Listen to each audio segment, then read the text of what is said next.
Hi students, today we are going to learn chapter 9 living organisms and their surroundings. First one we should learn what is a living organism. So they are normally the organism with life. That's a living organism.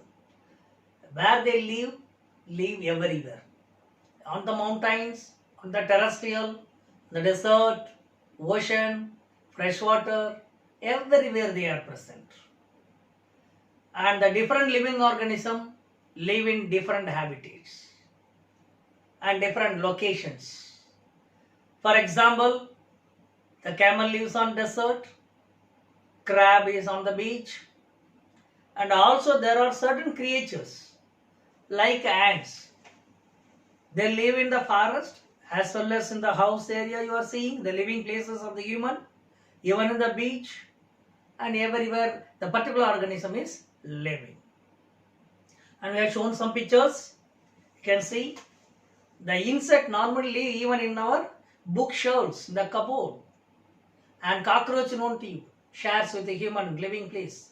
Lizard with us. Camel in the desert. And dolphin in the sea. Crab and the beach. Now we have to know what is adaptation. Adaptation means suiting of the organism to live in a particular habitat. Adaptation is the property of the organism by which organism can live in its surroundings because of the presence of certain features or specific habits. The required food is available, water will be there. So whatever that organism need, that is needed, the organism should suit to that. That is called adaptation. Let us see first what is the adaptation of camel. Where it lives in the desert. And being the sandy places, it's having long leg, easy to walk. And it's having a hump at the back. It can store food. Fat is stored in that. And even without food, it can go for 10 days or a week. And also it excretes very less urine to avoid water loss from the body. And the respiratory rhythm, very gradually it respire in order to avoid water loss. Let us see now adaptation of fish. You know that where it lives in the water, both the fresh water in the marine water, that is salty water. It's having a scale on the body to prevent the entry of water or loss of water. As well as it's having a streamlined body, easy to swim. It's having fins and tails for balancing. It's having gills for respiration because it has to use the dissolved oxygen from the water. So according to their habitat, it adapts to that. Then certain habitats of organism, let us see what are the habitat they live. Habitat mean the place where the organism is living. First one, terrestrial habitat. Terrestrial means land. Land, how it is suiting to the organism. It may be a forest, a grassland, a desert, mountain regions. These are all terrestrial habitat. The organism where it lives, accordingly they are modifying their physiological and morphological character. The aquatic habitat, aqua, water, water habitat, maybe pond, lake, river or ocean, accordingly it varies. Now another very important concept we are going to see now. They are biotic and abiotic components. On this environment, we have two components. One is biotic. You know the meaning? Bio means living. Living components. Another abiotic, non-living components. What are the living components? It includes plants, animals, microorganisms, including all human beings. They are all biotic. What are abiotic components? The non-living things: sunlight, water, soil, temperature, humidity. These are all comes under abiotic components. So the biotic organisms depends on abiotic. Then only they can survive. Now let us see the adaptation of organisms to the abiotic changes of their habitat. Because abiotic known to you, maybe temperature, type of soil, water availability, all these things comes under abiotic. There will be a lot of changes. How organisms fit into that. As we already seen, the deserts, how the camel adapted to that. Its long legs, presence of hump, less urine secretion, rhythmic respiration, fast walking in the sand, on the sand, and even without food it can go for 10 days. That way they adapted to the desert, hot climate. Similar way, if we take the other animal in the desert like rats, snakes, they are small animals. They make furrows and they be inside the burrows they live, and they are not exposing themselves in the day's sunlight. Night time only they come out from the burrows and search for food. If you take the plant, desert plants, as you know very well, cactus, Opuntia, cactus plant. What happened? Normally leaves are not there, or leaves modified into spines. Stem becomes thick, green color.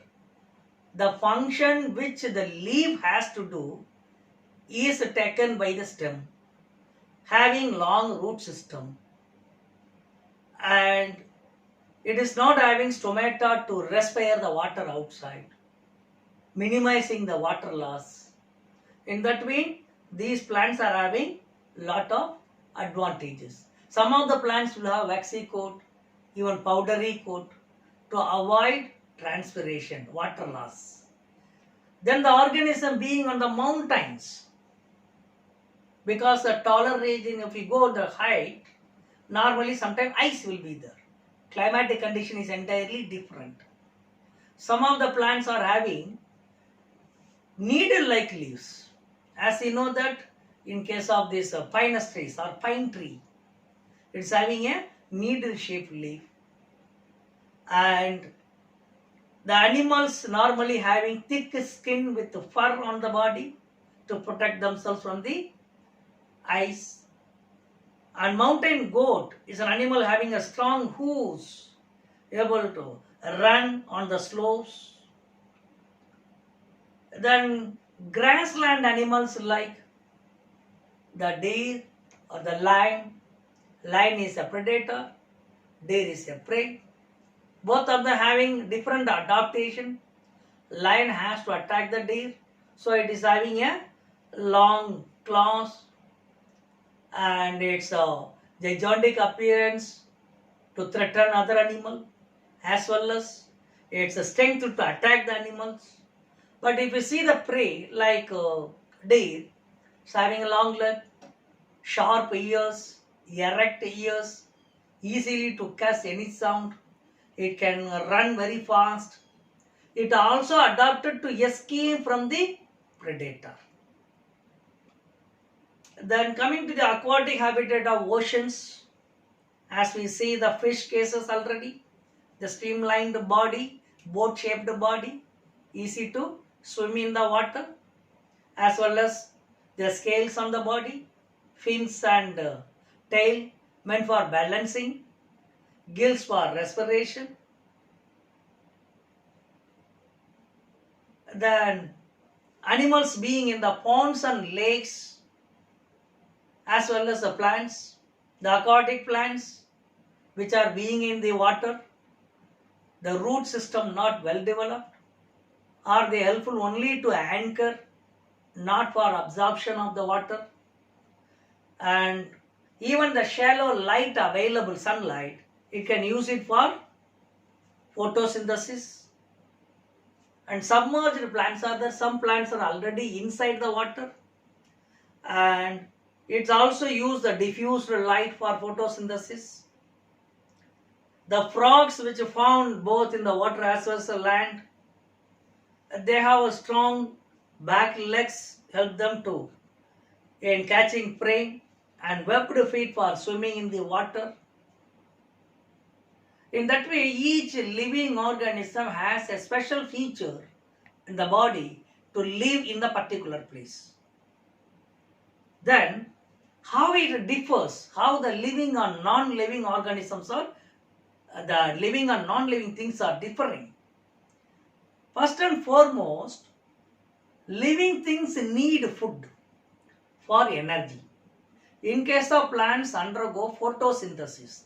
Already known to you, plant prepare its own food called photosynthesis. And animals depends on plants or other animals as herbivore or carnivore. The beginning chapters we read. They need food. That is one of the aspect. Another, the living organisms as the habitat or the characteristics of growth. They used to grow. Non-living things do not do so. A rock means rock remains the size same, but a living organism used to grow in size. Then living organisms undergo respiration. That means they intake oxygen, used for respiration, body metabolism. Then they releases carbon dioxide. That is the respiration is in the living organism. Some organism exchanges gas available on the atmosphere. Some of the uses dissolved oxygen from the water like fish. Earthworm uses its skin for breathing air from the atmosphere as well as the soil area. Then the photosynthesis purpose, plants take light as well as carbon dioxide, undergo photosynthesis process and release oxygen and produce carbohydrate or food, glucose. Now, another very important thing, response to stimuli. Response to stimuli. Whenever we give a stimulus, living organism will do response. You know well, a dog, when it's threatened, it starts running away. Mimosa plant, don't you touch me, not plant. The moment you touch, it folds the leaf. These are all responses. Plant responds to sunlight.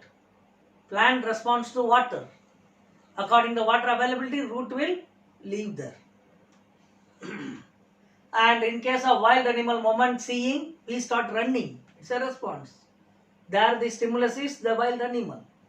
And some of the flowering plant, like lily, lotus, they depends on the light for their flowering. These are all responses. Then all living organisms undergo excretion. That means during metabolism, body produces some waste material. That and all excrete out. That is the another process present in the living organism. Very, very important product is reproduction. It is only in the living organism. What they can do? They can replace themselves with a new organism. They produce new organisms. As a result, the living organism maintains its species on the earth.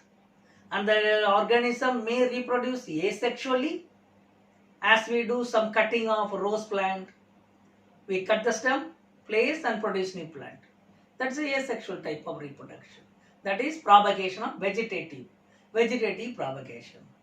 Or in some organisms, they undergo sexual reproduction, produces gametes, then fusion takes place, then young organism, offsprings are produced. And depending upon that, you have studied earlier class also, that is vivipary, oviparous, egg laying animal, giving birth to young organisms. So in different mode they follow, they undergo reproduction. Then movement, locomotion. Normally plants do not have. However, some of the plants which are floating on the water, they move with the help of external force. But animals are having locomotion. They move from place to place in search of food or other purposes. That is movement in organism. And we have seen here the moong dal. The moment you keep for germination, the root comes out. Then it starts moving towards the water source. This is also locomotion. In some organisms, they do not move completely. Some parts will be. When we talk about movement, sometimes you may see that clouds are moving. But cloud is not moving by itself. Depending upon the pressure differences, it moves. So they are non-living. They do not have themselves movement. As a result, now you know what are the things very essential means. So food is the food, growth, respiration, response to stimuli, then excretion, reproduction, movement.